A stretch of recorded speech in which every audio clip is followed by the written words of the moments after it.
Hello friends, आप सबका स्वागत है हमारे YouTube channel GK for exam में। दोस्तों, आज हम वैश्विक ऊर्जा संक्रमण सूचकांक 2020 के बारे में देखेंगे, जो कि हाल ही में जारी किया गया है वर्ल्ड इकोनॉमिक फोरम के द्वारा। तो इसका जो इंग्लिश में नाम होता है वो होता है ग्लोबल एनर्जी ट्रांजिशन इंडेक्स।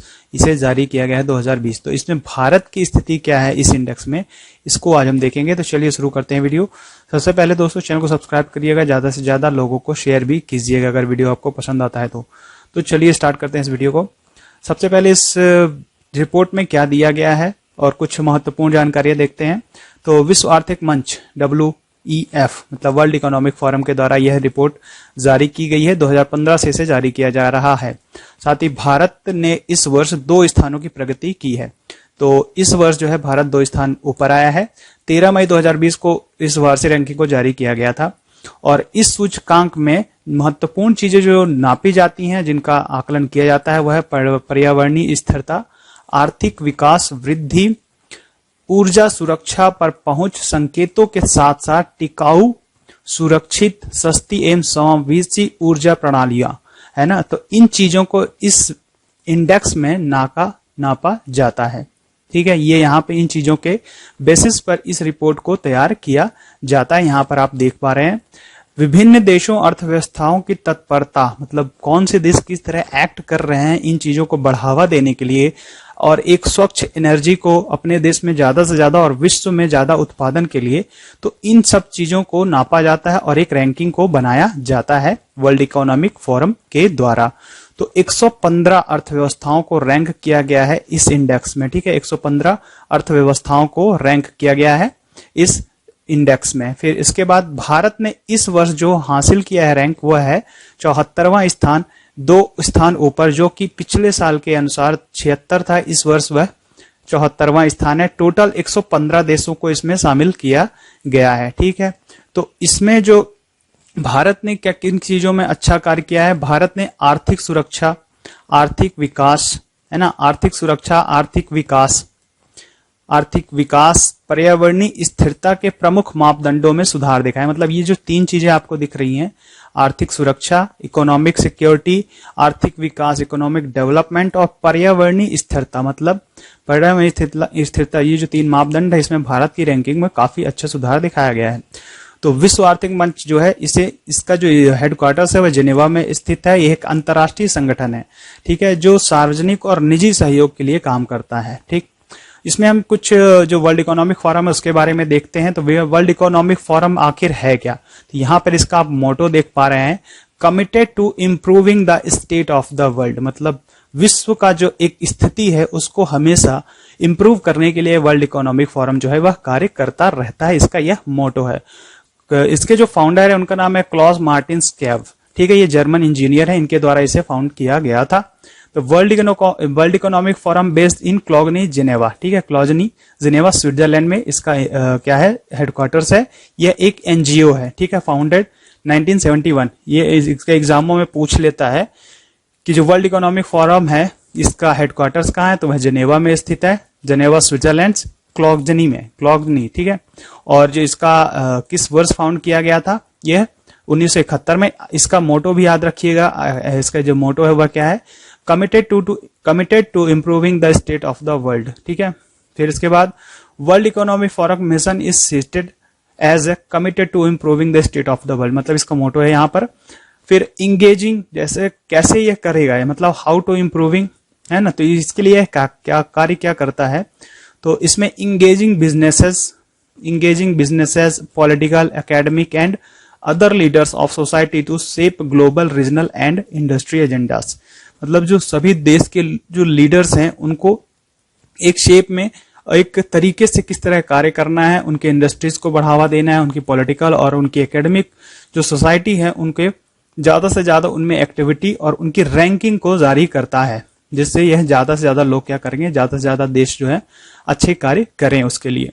ठीक है, आगे देखते हैं इस रिपोर्ट में आखिर है क्या। तो what is in this report, तो स्वच्छ ऊर्जा के लिए परिवर्तन हेतु तत्परता को मापने के लिए, स्वच्छ ऊर्जा मतलब क्लीन एनर्जी के लिए जो देश कार्य कर रहे हैं उन देशों की रैंकिंग को जारी किया जाता है। तो 115 अर्थव्यवस्थाओं में से 94 देशों ने 2015 के बाद से प्रगति दिखाई है। तो मतलब टोटल 115 देशों की अर्थव्यवस्थाओं को इसमें शामिल किया जाता है, जिसमें से 94 देश जो है 2015 के बाद से काफी प्रगति उनमें दिखाई गई है।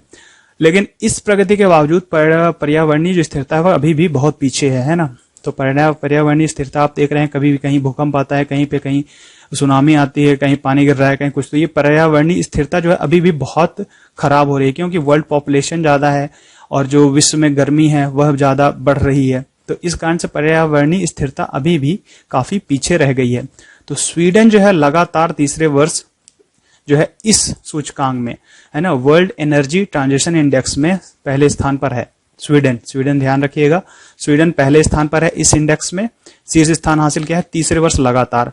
शीर्ष 3 में इसके बाद है फिनलैंड, ठीक, फिर इसके बाद स्विट्जरलैंड में इसका जो वर्ल्ड इकोनॉमिक फोरम है उसका HQ है। G20 देश, जो G20 देश हैं उसमें से केवल 8वें स्थान पर फ्रांस है। G20 देशों, जो G20 देश हैं उनमें से केवल 8वें स्थान पर फ्रांस है और 7वें स्थान पर ब्रिटेन शीर्ष 10 देशों में शामिल है। उसके अलावा और कोई देश इसमें नहीं है। शीर्ष 10 में 8वें स्थान पर फ्रांस है और 7वें स्थान पर ब्रिटेन है।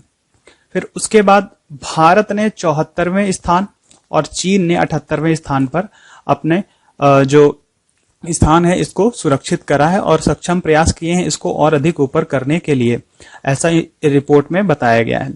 रिपोर्ट में जो यूएस है ना, यूएसए जो है वो 32वें स्थान पर है, अमेरिका जो है 32वें स्थान पर है, ब्राजील 47वें स्थान पर है और कनाडा 28वें स्थान पर है और ऑस्ट्रेलिया 36वें स्थान पर है। ठीक है, तो ये आप ये रैंकिंग देख सकते हैं, बड़े बड़े देश हैं जिनकी रैंकिंग इस स्थान पे दी है। तो चाइना जो है वो 78वें स्थान पर है, भारत 74वें स्थान पर है क्लीन एनर्जी के प्रोडक्शन में।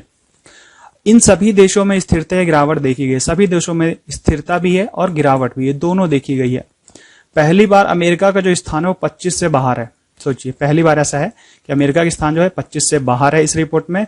विशेष रूप से चीन में वायु प्रदूषण की समस्या के कारण विद्युतीकरण वाले वाहनों का इस्तेमाल, नियंत्रित उत्सर्जन, तटवर्ती पवन संयंत्रों और सौर फोटोवोल्टिक, इन सब चीजों का इस्तेमाल किया जा रहा है चीन में क्लीन एनर्जी को बढ़ावा देने के लिए। ठीक है, वायु प्रदूषण की समस्या जो होती है उससे निपटने के लिए और क्लीन एनर्जी को ज्यादा से ज्यादा बढ़ावा देने के लिए वहां पर इलेक्ट्रिक जो वाहन है उनको ज्यादा से ज्यादा बढ़ावा दिया जा रहा है। नियंत्रित उत्सर्जन, है ना, एक नियंत्रित उत्सर्जन किया जाए ज्यादा से ज्यादा। तटवर्ती जो इलाके हैं वहां पर संयंत्र, सौर फोटोवोल्टिक, इनका इस्तेमाल किया जाएगा जिससे क्लीन एनर्जी का ज्यादा से ज्यादा उपयोग किया जा सकेगा। India is in this report, India की स्थिति इस रिपोर्ट में क्या है और किस तरह की है। तो भारत दुनिया के उन कुछ देशों में से एक बन गया है जिसने वर्ष 2015 से लगातार साल दर साल प्रगति दिखाई है। भारत 2015 से लगातार इसमें प्रगति दिखा रहा है। वैश्विक ऊर्जा संक्रमण सूचकांक में भारत की रैंकिंग में काफी सुधार आया है। सरकार द्वारा अनिवार्य तौर पर लागू किए गए अक्षय ऊर्जा विस्तार कार्यक्रम के कारण ऐसा हुआ है। जो सरकार द्वारा अक्षय ऊर्जा विस्तार किया गया है ना, सौर ऊर्जा एनर्जी, क्लीन एनर्जी, इस तरह के जो कार्य सरकार द्वारा किए जा रहे हैं, इसके कारण काफी ज्यादा इसमें परिवर्तन देखने को मिला है इस रैंकिंग में। फिर इसके बाद जिसे अब वर्ष 2027 तक बढ़ा करके 275 गीगावाट कर दिया गया है। जो अक्षय ऊर्जा विस्तार है उसे 2027 तक बढ़ा दिया गया है, 275 गीगावाट कर दिया गया है भारत सरकार के द्वारा। भारत ने और क्या चीजें की हैं? स्मार्ट मीटर, LED बल्बों की थोक खरीद और उपकरणों की लेबलिंग करने के कार्यक्रम के माध्यम से ऊर्जा दक्षता की दिशा में महत्वपूर्ण कार्य किए हैं, है ना। तो ज्यादा से ज्यादा हम एनर्जी को सेव कर सकें और जो क्लीन एनर्जी है, अक्षय ऊर्जा है, इस तरह के चीजों को और ज्यादा बढ़ावा देने के लिए सरकार के द्वारा कार्य किया जा रहा है, जिससे इस रैंकिंग में भारत काफी अच्छा प्रदर्शन कर रहा है। इलेक्ट्रिक वाहनों की लागत को कम करने के लिए ऐसे ही उपाय भी लागू किए गए हैं। भारत की स्थिति में यह प्रगति ऊर्जा त्रिकोण के सभी 3 आयाम जो हैं वह सबसे इंपॉर्टेंट है। वह ऊर्जा पहुंच और सुरक्षा, आर्थिक विकास और वृद्धि, और तीसरा है पर्यावरणीय स्थिरता में सुधार के कारण हुई है। जो ये 3 आयाम हैं, भारत की स्थिति इन्हीं के कारण से सबसे ज्यादा सही हुई है इस रैंकिंग में। 2020 के परिणाम क्या है? 2020 की जो ये रैंकिंग यानी कि इसमें अधिकतर इसका जो कंक्लूजन निकलता है वह विश्व में क्या है।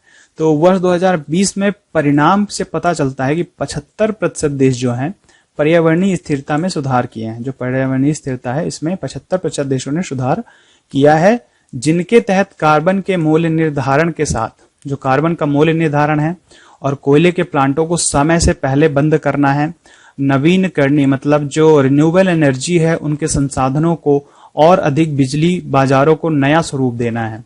जो बिजली बाजार है ना, उसको उसमें जो नई जो रिन्यूएबल एनर्जी है संसाधन उनको ज्यादा से ज्यादा उपयोग में लाना है ना। और जो कार्बन मूल्य निर्धारण, कोयले के प्लांटों को समय से पहले बंद करना, इन सब से क्या होता है, ज्यादा से ज्यादा पर्यावरण जो प्रदूषण होता है। तो इस तरह की चीजों को किया जा रहा है। इसके जो कंक्लूजन निकलते हैं कि ज्यादा से ज्यादा जो है सरकार और पूरे विश्व में लोगों को रिन्यूएबल एनर्जी और क्लीन एनर्जी के लिए ज्यादा से ज्यादा प्रोत्साहित किया जा सके। तो वर्ष 2015 में कनाडा, लेबनान, चिली, मलेशिया, तुर्की और नाइजीरिया के स्कोर में गिरावट आई। ये देशों में काफी ज्यादा गिरावट आई है लगातार।